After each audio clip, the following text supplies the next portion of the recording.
ഇന്നലെ ബഹുമാനപ്പെട്ട വിദ്യാഭ്യാസ മന്ത്രി അസംബ്ലിയിൽ പരസ്യമായി പറഞ്ഞത് മുഴുവൻ A+ കിട്ടിയ കുട്ടികളിൽ 222 കുട്ടികൾക്ക് അഡ്മിഷൻ കിട്ടാൻ ബാക്കിയാണ് നടപ്പാക്കുന്നത്.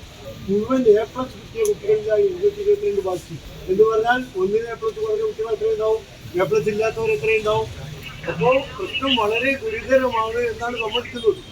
അതിനെന്ത് പരിഹാരം ഉണ്ടാക്കി എന്നതാണ് ഞാൻ വിളിച്ചുകൊണ്ട് 2 ഉദ്യോഗസ്ഥന്മാരെ ചുമതലപ്പെടുത്തിയിട്ടുണ്ട്. ഈ ഉദ്യോഗസ്ഥന്മാരുടെ റിപ്പോർട്ട് ഇന്നാണ് 5-ാം തീയതി, ഇന്നാണ് അവസാന ഡേറ്റ് പറഞ്ഞിട്ടുള്ളത്. ഇന്ന് ഈ റിപ്പോർട്ട് കിട്ടിയിട്ട് ഗവൺമെന്റ് എന്ത് ചെയ്യുന്നു എന്ന് നോക്കേണ്ടതുണ്ട്. ഹയർ സെക്കൻഡറി തുടർ പഠനത്തിന് അവസരമുണ്ടായ മുഴുവൻ കുട്ടികൾക്കും അതിനുള്ള അവസരം ഗവൺമെന്റ് സൃഷ്ടിക്കുന്നത് വരെ ഞങ്ങൾ മുസ്ലിം ലീഗും പോഷക സംഘടനകളും UDF ഒന്നും അടങ്ങിയിരിക്കുന്ന പ്രശ്നമില്ല. കുട്ടികൾക്ക് പഠിക്കാനുള്ള അവസരം ഉണ്ടാകണം. ഗവൺമെന്റ് ആ റിപ്പോർട്ടുകളുടെ അടിസ്ഥാനത്തിൽ എന്ത് ചെയ്യുന്നു എന്ന് വിലയിരുത്തിയിട്ട് ബാക്കി പ്രവർത്തനങ്ങൾ മുസ്ലിം ലീഗും പോഷക സംഘടനകളും തീരുമാനിക്കും. കാരണം ഈ ഗവൺമെന്റ് വിശ്വസിച്ചെടുക്കാൻ കഴിയില്ല. നേരത്തെ ലബ കമ്മീഷൻ റിപ്പോർട്ടുണ്ട്, അത് ഗവൺമെന്റ് മാറ്റിവെച്ചു.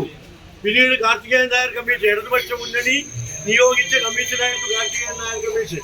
ആ കമ്മീഷന്റെ റിപ്പോർട്ടുണ്ട്. അതിനൊക്കെ എന്താ സംഭവിച്ചത്?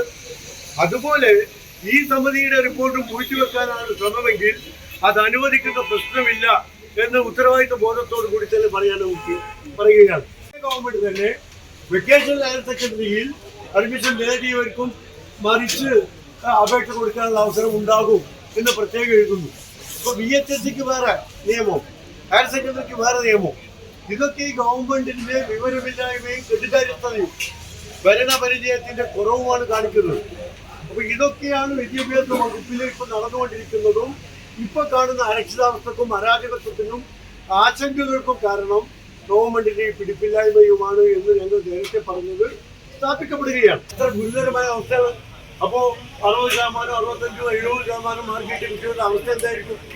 അപ്പൊ അത്തരം കുട്ടികൾ പുറത്താണ്. അവർക്കൊക്കെ പാവപ്പെട്ട കുടുംബങ്ങളിലെ ഒരുപാട് കുട്ടികളുണ്ട്. അവരൊക്കെ ഭീമമായ ഫീസ് കൊടുത്ത് സ്വാശ്രയ സ്ഥാപനങ്ങളിലേക്ക് തള്ളിവിടുകയാണ് ഗവൺമെന്റ്. വിദ്യാഭ്യാസ കച്ചവടക്കാരെ പ്രോത്സാഹിപ്പിക്കുകയാണ് ഗവൺമെന്റ് ചെയ്യുന്നത്. അതുകൊണ്ട് UDF മുസ്ലിം ലീഗും ഒറ്റക്കെട്ടായി ഈ കാര്യത്തിൽ തീരുമാനമെടുക്കും. പുത്തനത്താണിയുടെ സ്വന്തം കനകമകൽ ജ്വല്ലറി ഇനി മുതൽ കനക ഗോൾഡൻ ഡയമണ്ട്സ്. കനക ഗോൾഡൻ ഡയമണ്ട്സ്, പുത്തനത്താണി. മാറുന്ന ലോകം, മാറ്റത്തിനൊപ്പം.